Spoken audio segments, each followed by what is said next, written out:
পটুয়াখালীর গলাচিপায় সাংবাদিক, শিক্ষক ও সুশীল সমাজের গণ্যমান্য ব্যক্তিদের সাথে মতবিনিময় সভা অনুষ্ঠিত হয়েছে। বিস্তারিত থাকছে মোহাম্মদ জসিমউদ্দিনের প্রতিবেদনে। পটুয়াখালীর গলাচিপায় গণ অধিকার পরিষদ গলাচিপা উপজেলা শাখা কর্তৃক সাংবাদিক, শিক্ষক ও সুশীল সমাজের গণ্যমান্য ব্যক্তিদের সাথে এক মতবিনিময় সভা অনুষ্ঠিত হয়েছে। এ সময় প্রধান অতিথি হিসেবে উপস্থিত ছিলেন বাংলাদেশ গণ অধিকার পরিষদের সভাপতি ও সাবেক ডাকসুর ভিপি নুরুল হক নূর। এ সময় আরো উপস্থিত ছিলেন উপজেলা গণ অধিকার পরিষদের আহ্বায়ক মোহাম্মদ হাফিজুর রহমান, সদস্য সচিব মোহাম্মদ জাকির হোসেন মুন্সি, প্রেস ক্লাব সভাপতি মোহাম্মদ খালিদ হোসেন মিল্টন সহ আরো অনেকে বক্তব্য রাখেন। এছাড়াও সভায় আরো বক্তব্য রাখেন শিক্ষক প্রতিনিধি, সাংবাদিক প্রতিনিধি ও সুশীল সমাজের প্রতিনিধি। সভায় বিভিন্ন বিষয়ের উপর আলোকপাত করেন তারা।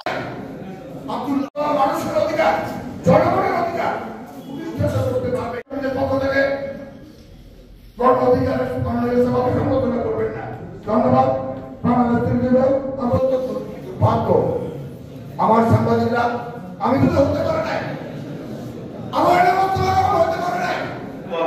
তারা তাদের স্বাধীনতা, তাদের সুন্দরভাবে তাদের প্রতিষ্ঠানগুলোকে সুন্দরভাবে চালাবে, কিন্তু আমাদের তিনি ভবিষ্যতে যখন এই জনপদের প্রতিনিধি হিসেবে প্রতিনিধিত্ব করবেন, আমার মানে সহজ কাজ, একজনের টেবিল থেকে সাইডে দিলে আরেকজনের টেবিলে অটো সিস্টেমে যাওয়ার কথা, কিন্তু সেইটা নিয়ে নিজের দৌড়দৌড়ি করা লাগে, পয়সা দেওয়া লাগে, অনেক ধরনের নাজেহাল হওয়া লাগে।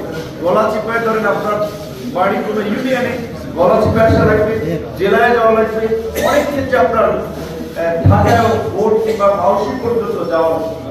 তো এই আমাদের কাজগুলো আসলে কি অবস্থা আছে এগুলো জানার জন্যই দুজন সচিবের সাথে আমার একটা সাক্ষাৎ ছিল, যে অন্তত আমি ফিজিক্যালি থেকে এই কাজগুলো কি পর্যায়ে সেটা একটা রেজাল্ট আমি চাই, যার কারণে আমি একদিন পিছাইয়ে বৃহস্পতিবার দিয়েছি।